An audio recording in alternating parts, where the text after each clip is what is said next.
What's up, guys? I'm coming back to you guys with another God deck. I know it's going to be a God month. It seems to be a trend with me. The reason why I really love Gods is because of the super combos. Heles. The best super combo in the game. I really think it's the best super combo currently, just because of its ability to give up any card in your hand that you can't use in your on your opponent's turn, and then draw 2 extra cards that you might need. It's even good if you play like a combo deck, which I made this Champa deck. I actually played Champa. I made this Champa deck to be very combo oriented. When I played this leader, it was an SS3 non SS3 ban. So I tried to play this leader to gain advantage in card advantage from your hand, using the most minimal amount of energy possible per turn. On my turn, of course, and then on my opponent's turn, I use clear defense. The win condition of this card, this is what I call a Champa burn deck, and you'll see pretty shortly why it's called Champa burn. So let's zoom downwards. So I am going to show you guys the red card first. So with Champa, his ability means that if a 15k battle card attacks a leader card, I'm able to draw on the front side. His backside is, he also has the generic Awaken, draw 2. So this is the only leader that could plus, I think, in my opinion, that could plus Unawaken, and then when using the Awaken ability to draw 2 more cards. I think that's the only leader that lets you plus Unawaken and Awaken when it does Awaken. So the reason why I chose this leader as the god that I wanted to play is because you don't have to use any energy to draw a card. Because most of the cards I play, so let's say I play this card, and he sticks. So let's say I play him for free on my opponent's turn, and I attack. I draw a card with him, and on top of that, if he survives every turn, let's say I keep him alive, every time I attack with him, I'm drawing a card, which means I don't use any energy to draw a card with his front side ability.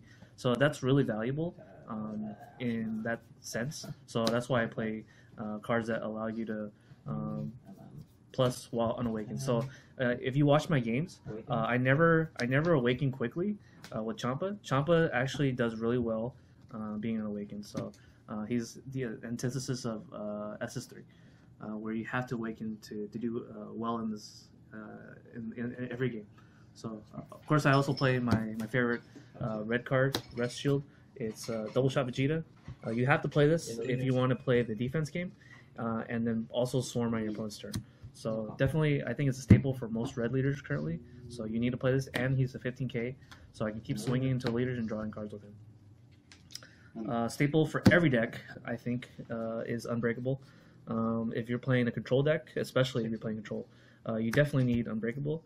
I can even see this in aggro decks if you play Unyielding Trunks. But if you don't play, if you're playing an aggro deck, you don't play Unyielding Trunks and you play Sensu Bean, you can also get away with that. But most of the time, almost a staple in almost 80%, over 80% of the decks. So Unbreakable.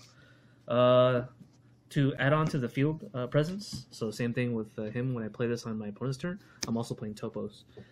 So Topo will definitely come off early if I'm playing against SS3 because they like to awaken early as quickly as possible, so that I can throw a Topo in on their turn and then swing with him. And if, say, they have a blocker, they're going to have a reluctance to block with their blocker because if he KOs something, he just restands. So this synergizes with the front side ability where I can draw a card as well. So the reason why this Champa deck is a burn deck is because I play the hit package, the lightning fast hit.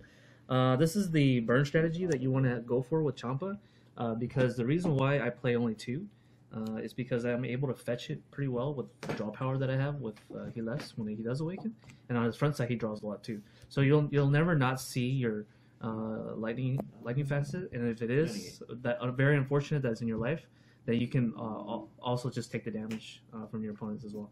But against SS3, they'll always have like the Vegito, awe-inspiring Vegito lock in rest mode, so it's really hard to get past their defense every turn.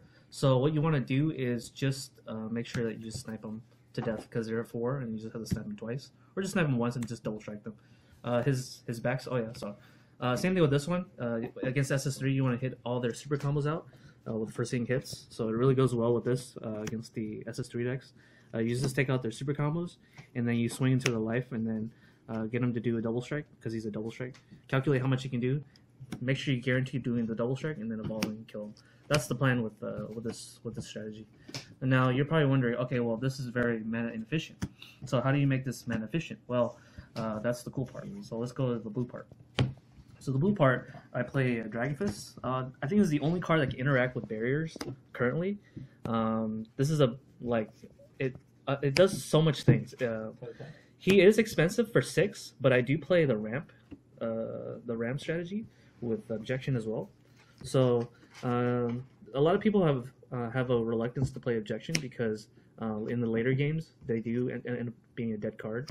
But with like I said before, with Heles, you can just simply discard them from your hand if you have dead ones and draw 2 extra cards. So the ramp package lets me go into Dragon Fist, and Dragon Fist is a walking Soul Strike. So it makes my Champa into a Soul Striker, and oftentimes I'll bring him out when he's still unawakened and attack a leader, draw a card with him, untap 2, and bounce a barrier card. Because he's like one of the few cards that interact with barriers, I think he's literally a staple if you want to play him play a control deck. You definitely need him in the post SS3 format, and even during an SS3 format. So you can bounce Annalisa, you can bounce anything with barrier, and then on top of that, he's a 25k barrier himself, so you can easily defend him with a bunch of super combos. So I make my deck so that I could have him floating out there, play him when it's turn. Well, to do these both, you need a total of 9 energy. So 9 minus 2 because he gives you 2 energy. You only have to be at 7 energy to do the hit combo. So 7, or if you're playing this, I also play the vanilla as well. He comes in for free because of Dragon Fist. So this makes it so that you only have to pay 5 energy. So you only have to be at 5. Well, this takes 7? Yeah. So you only need 5 energies total to do the hit combo with this. So this is the Champa burn deck. And then of course I play the Senzu Bean. Definitely, if you're playing a deck that has trouble managing energy and you want to survive longer, Senzu Bean is the card. So it can boost up your leader if he's unawakened. So let's go over the black cards. So the black cards, I play 2 Cronoa. I mean, if you're going to play against a yellow leader, you need something to stop the Shigesh from going up and killing you. So I do play 2 to help me stop that deck from killing me. Then I play my favorite Overrealm Super Combo. Gives my leader +5, and then she draws a card, and when you do combo with her, it's an extra 5. So it's basically a card that's a super combo only on your turn that gives your Champa, your leader the super combo 10k boost. So really good card because you don't have to use any energy at all. So I think he's really perfect. So the card I really liked in this deck, and I might play 2 in the future, is Mira. So in the event that you're playing against SS3 and they have Vegito, you can clear Vegito without actually comboing because he hits really hard. But in other situations, on his awakened side, you can actually pitch a card and make him a double striker. And then if you have the burn combo, you can pay 1 energy, pitch a card with him, attack into your opponent's life, making him a double strike. Make them take 2, so they go down to 2, and then just, of course, just burn them to death. They just play that and kill. Or this and this. So this is the strategy I really like with the Champa. And then of course I forgot to play 4 Wits Coercion. So you're playing the long game. You're not playing the short game. So you need to survive longer to where you could actually pull the hit combo off. Yeah. So in my next segment you'll see all my matchups. I played against 2 SS3s. It was a 50-50 chance of. I lost against SS3 Apes, but only because I misplayed. I should have attacked with Champa first before attacking with my double striker, because I needed that extra card to combo because he out comboed me and I only need 5 more to win. So there's a lot of situations like that where I just need 5 more to win because I forgot to attack with Champa. So I would have had 2 wins against SS3, but I didn't. And the other one was the chain attack Zen-Oh as well. So I beat those 2. I could have. I for sure beat that one, but I almost beat against Apes. The rest of my matchups were all blue leaders and 1 yellow, 1 black leader, which is Zen-Oh, and 1 green leader. So I took it to 2 tournaments. The first tournament I got first, and then the second tournament I got third. So he's a very. This is a very interesting deck because it's very unconventional. It uses not only a beatdown strategy, but also uses burn strategies in the event that you can't. Let's say you're just low on hand size and low on field size, you can actually rip these 2 combos and actually finish them in the event that you've lost the game, but you didn't. So yeah, that was my deck profile. Hope you guys enjoyed it. I'll definitely have. This is the God month, so I'll try to find another God, another God leaders where I can abuse Heles and do well in tournaments. Thank you. Peace.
taught me, even when you're not around. If there are boundaries, I will try to knock them down. I'm catching on, babe. Now I know what I have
wanna lock in your love. I think we're close enough. Could I lock in your love, baby? I feel we're close enough. I wanna lock in your love. I think we're close enough. Could I lock in your love, baby? Now I got you in my space. I won't let go again.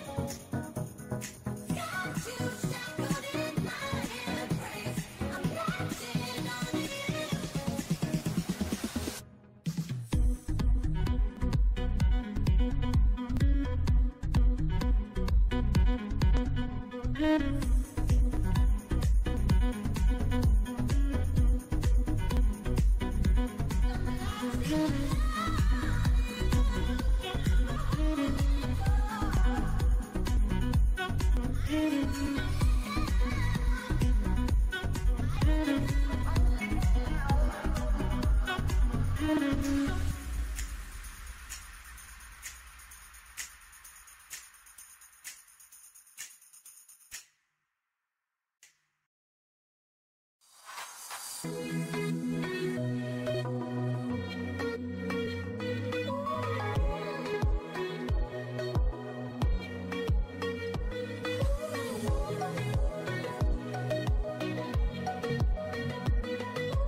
You must think that I'm stupid. You must think that I'm a fool. You must think that I'm new to this, but I have seen this all before. Never gonna let you close to me, even though you mean the most to me. Every time I open up it hurts. So I'm never gonna get too close to you, even when I mean the most to you. In case you go and leave me. And every time you leave me, the less that I cry. And every time you leave me, the quicker this tears dry. And every time you walk out, the less I love you. Baby, we don't stand a chance. It's never the truth. I'm way too good at goodbye. I'm way too good at goodbye.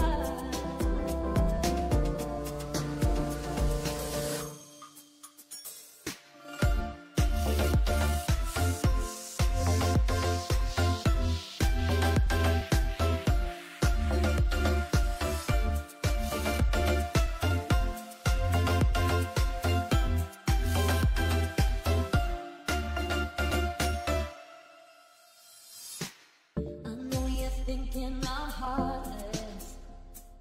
I know you're thinking I'm cold. I'm just protecting my innocence. I'm just protecting my soul. Never gonna let you close to me, even when you mean the most to me. Every time I open up, it hurts. Oh, I'm never gonna get too close to you, even when I mean the most to you. In case you go and leave me in the dirt. And every time you hurt me, the less that I cry. And every time you leave me, the quicker these tears dry. Every time you walk out, the less I love you. Baby, we don't stand a chance. Never the truth. I'm way too good at goodbye.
must be my user.